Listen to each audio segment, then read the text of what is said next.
আর চানাচুর। আমার জন্য খাবার এনেছে গো, যাতে রান্না করি। দেখো কিন্তু আজকে কি বার?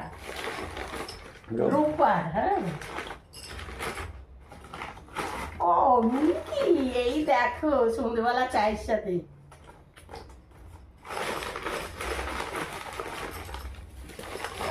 এটা তো কৌটোতে করতে হবে, মানে বইয়ামে, নাই তো নিয়ে যাবে।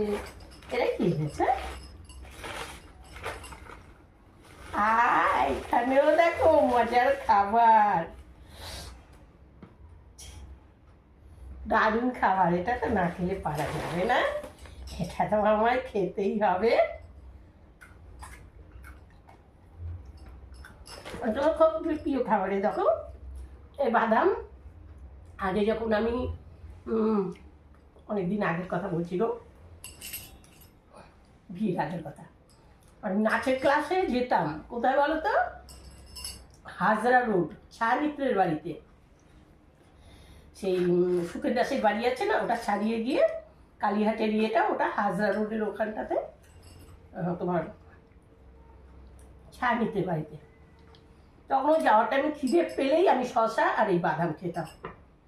সেই ছোটোর থেকে আমার শশা আর বাদামটা আমার ভীষণ প্রিয়। চলো আমি খেতে থাকি, তোমায় তো দিতে পারছি না। চালের কি রান্না হবে, কি কাটবো? শাক তো হবে, শাক নষ্ট হয়ে যাবে। শাকগুলো রেডি করো। করছি। এতগুলো খাবো না, এবার নিয়ে রাখো। এমনিতে খুব ভালো করেছো গো আমার জন্য, আমার ভীষণ প্রিয় খাবার।